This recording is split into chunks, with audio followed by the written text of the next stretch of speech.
In 2008, during the height of the global financial crisis, a white paper was anonymously released detailing a new type of cash. This new form of money would not be controlled by any government or institution, but rather would be decentralized among a network of computers. This new digital currency would be called BitCoin. The creator of BitCoin goes by the alias Satoshi Nakamoto. Very little is known about this person or these people, as several people have claimed to be behind the mysterious name. The true identity of Satoshi Nakamoto may never be known, but their creation has grown to become one of the most valuable and controversial assets in the world.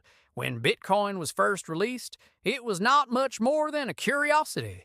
However, over the years, its value has skyrocketed, and today it's worth tens of thousands of dollars per coin. But how did this happen? What makes Bitcoin so valuable, and how does it even work? We will answer these questions and more in this video, so make sure to watch until the end to learn everything there is to know about Bitcoin. Part 1. Origins. In the early days of the internet, digital transactions were typically handled through centralized servers. This meant that there was always a middleman involved in any transaction, whether it was a bank, credit card company, or other financial institution. This wasn't necessarily a bad thing, as these institutions provided a level of security and trust that was necessary for online transactions. However, it did create a single point of failure that could be exploited by hackers or other malicious actors. In response, several cryptographers and computer scientists began exploring ways to create a digital currency that would not be reliant on centralized servers.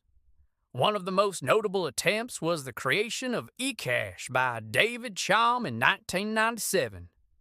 eCash was a digital currency that used cryptography to prevent double spending. However, it required users to download and install software onto their computers, which made it less than ideal for mass adoption. Another early attempt at creating a decentralized digital currency was B-Money, which was proposed by Weisel in 1998.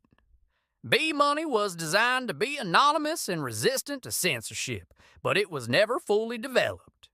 In 2008, however, everything changed. That year, the world's financial system was thrown into chaos by the collapse of the housing market in the United States. This led to the bankruptcy of several major financial institutions and triggered a global recession. Amidst this economic turmoil, a white paper was anonymously released detailing a new type of digital cash that could be sent directly from one party to another without going through a financial institution. The best part, it could be done quickly, cheaply, and securely. The digital currency would be called Bitcoin and would be the first of its kind to use a peer-to-peer network to achieve decentralization. Nakamoto released the Bitcoin software in 2009, and the first block of Bitcoins was mined on January 3, 2009. Since then, Bitcoin has grown exponentially. In 2010, it was still worth fractions of a penny, but by 2011, it had reached over $1. Today, it's worth more than $40,000 per coin. Part 2. How does it work? At its most basic, Bitcoin is a digital asset that can be used as a currency. However, unlike traditional currencies, it is not issued or backed by any government or institution. Instead, it's created through a process called mining. When a Bitcoin transaction occurs, it is broadcast to the network. Miners, which are essentially computers that have special hardware to perform complex calculations very quickly, compete to solve a cryptographic puzzle. The first miner to solve the puzzle adds the transaction to the blockchain and receives a reward in Bitcoin. The blockchain is a distributed ledger that keeps track of all Bitcoin transactions.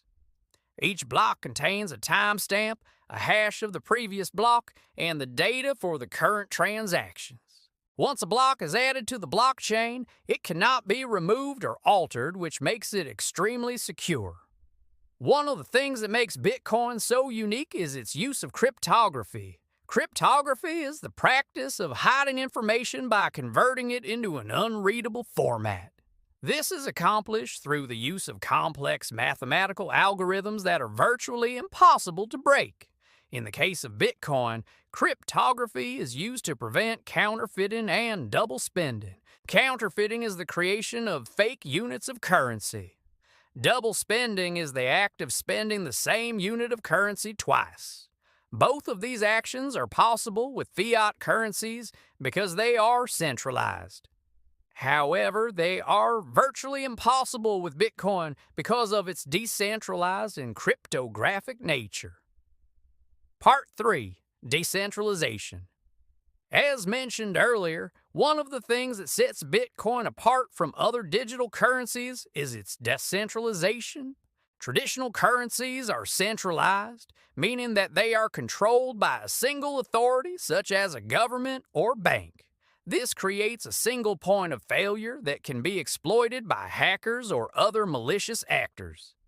Bitcoin, on the other hand, is decentralized, meaning that it is spread out across a network of computers. This makes it much more secure as there is no single point of failure. But why is decentralization so important? To answer that question, we only need to look at what happened in 2016 when a major hack at the NiceHash exchange resulted in the theft of $60 million worth of Bitcoin. Despite this massive theft, the Bitcoin network continued to operate without interruption. This is because no single entity controls Bitcoin. The network is maintained by a global community of miners and developers who are incentivized to keep it running smoothly. Decentralization also helps to ensure that Bitcoin is censorship resistant.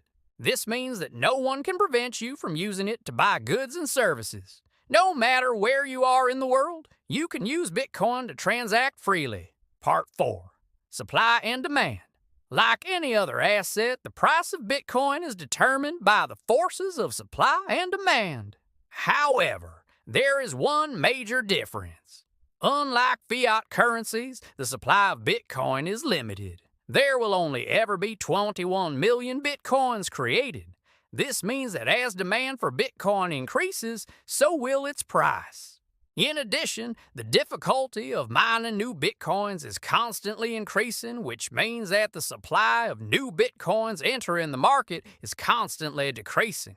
This creates a perfect storm for price appreciation as the limited supply is unable to keep up with growing demand. Part 5. The future of Bitcoin. The future of Bitcoin is uncertain, but there are a few things that we can be sure of. As more businesses begin to accept Bitcoin as payment and as more people use it to transact, the demand for Bitcoin will continue to grow. It is also likely that the supply of Bitcoin will continue to tighten as the difficulty of mining new Bitcoins continues to increase. This suggests that the price of Bitcoin will continue to go up in the long term. However, in the short term, the price of Bitcoin is highly volatile and can be affected by a number of factors, including regulation, media sentiment, and overall market conditions. One of the biggest risks to Bitcoin is government regulation. Governments around the world are still figuring out how to deal with Bitcoin and other cryptocurrencies. Some countries have embraced Bitcoin while others have cracked down on it. If governments around the world were to impose heavy-handed regulations on Bitcoin, it could certainly have an impact on its price. Another risk to Bitcoin is competition. There are a number of other cryptocurrencies out there that could eventually challenge Bitcoin's dominance. For example, Ethereum is a decentralized platform that allows for smart contracts and applications to be built on top of it. It is essentially a more versatile version of Bitcoin. Despite these risks, we believe that Bitcoin is here to stay. Its underlying technology is sound and its use case is growing. We think that Bitcoin is likely to continue to appreciate in value over time. That's all for this video. If you enjoyed it, please hit the like button and subscribe for more videos on cryptocurrency. Thanks for watching.